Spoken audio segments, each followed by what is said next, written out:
Le Grand Matin Sud Radio, 7h-10h.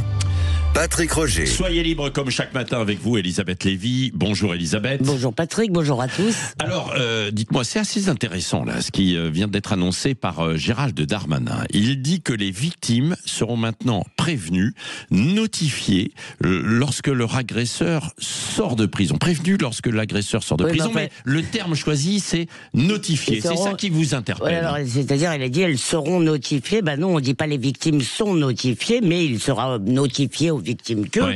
Et en fait, c'est pourquoi je le note, hein, pas pour refaire ma bêcheuse, mais parce que c'est un anglicisme, et ce n'est pas par hasard si Gérald Darmanin emploie un anglicisme, parce que vous savez, cette idée, c'est tout droit sorti des séries policières américaines, où vous avez un scénario récurrent qui est, on apprend à la victime justement que son violeur, son agresseur, celui qui a tué un proche, va sortir de prison. Alors en général, il sort de prison aussi méchant qu'il y est entré.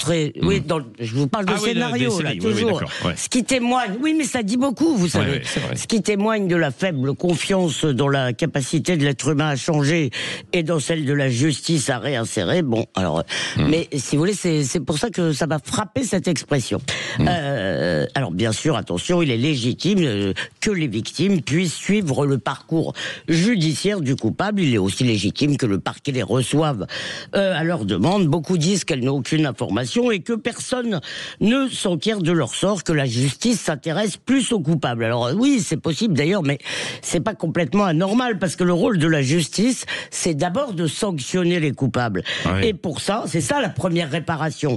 Et pour sanctionner les coupables, eh bien, dans un état de droit, il faut prouver, enfin normalement, hein, c'est pas toujours le cas, il faut donc les écouter conformément à toutes nos règles, le contradictoire, etc., qui sont des principes fondamentaux, hein, c'est pas juste des chichis. Alors, ce qui me gêne, en fait, ce ne sont pas les mesures concrètes annoncées par le ministre, hein, c'est très bien de recevoir les victimes, vraiment. C'est l'emballage philosophique. Pourquoi ? Parce que nous dit Gérald Darmanin ? Eh bien que tout cela doit conduire à mettre la victime, qui serait la grande oubliée du système, au centre du système judiciaire. Mais c'est normal après tout, non ? Eh ben non, c'est une espèce de fausse évidence. C'est un peu comme l'enfant au centre du système scolaire, vous savez, qui nous a amené beaucoup de catastrophes. C'est une erreur en fait de point de vue. La justice, elle n'est pas rendue au nom de la victime, elle est rendue au nom du peuple français. Alors bien sûr, ce qui déclenche l'action judiciaire, c'est le préjudice, la souffrance causée.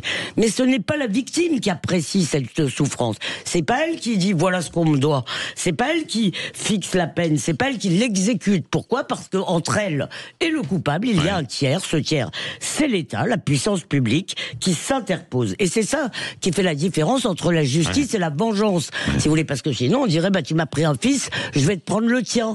Je veux dire, ce serait tout le monde a des pulsions comme cela. C'est tout à fait normal. Alors la mission première de la justice, en réalité, c'est d'abord de protéger la société. La réparation, elle vient après. Et d'ailleurs, l'État poursuit même quand il n'y a pas de victime, Patrick. Par exemple, après un attentat raté, le parquet va ouvrir une information, on poursuit, il y a une action publique, ou quand la victime est une personne morale, dans le cas d'abus de biens social, il y a des poursuites, et puis il n'y a pas quelqu'un qu'on peut recevoir dans son bureau, en réalité. Donc, et puis, au-delà de ça, je trouve que cette sacralisation permanente de la victime, eh bien, elle n'a pas de très bons effets sur notre société. Parce que victime devient un statut social dont on ne sort jamais, un sujet de gloire, des fois on veut les panthéoniser, on admire leur courage, et en fait, au lieu d'encourager les gens à se relever, on leur dit toute la journée avec une gourmandise comme ça, morbide, que leur trauma est irréparable. Vous savez, il y a des tas de psys qui expliquent aux femmes qui ont été violées, ta vie est foutue, tu ne t'en relèveras jamais, et en plus ton violeur va sortir.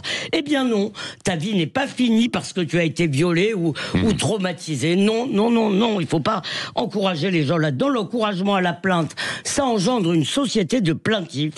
Et pardon, se plaindre, ça n'a jamais aidé personne. Oui, c'est vrai. Mais peut-être aussi qu'on a trop longtemps oublié aussi qu'il y avait dans un procès, dans une affaire, une victime, quoi, non ? Vous ne croyez pas ?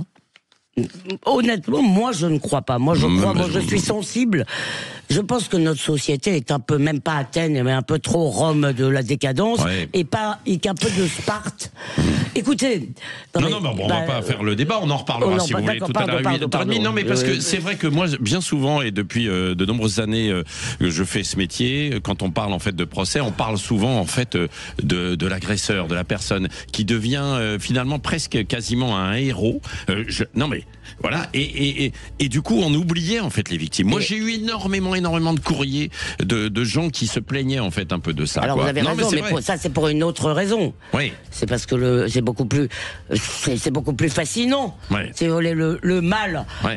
On a beaucoup plus être victime. Vous l'avez pas choisi. Le type qui a choisi de devenir un serial killer, on en vit ou ce que vous voulez. Je sais pas comment vous dire. Ouais, évidemment, c'est plus mystérieux le mal. Alors bon, mais par ailleurs, je répète, pour pas qu'il y ait de malentendus, c'est très bien que les victimes aient leur place. Voilà. Merci, vous revenez tout à l'heure, donc dans un instant, c'est l'invité politique de Jean-François Aquili, Aurélien Rousseau, député Place Publique et ancien ministre de la Santé.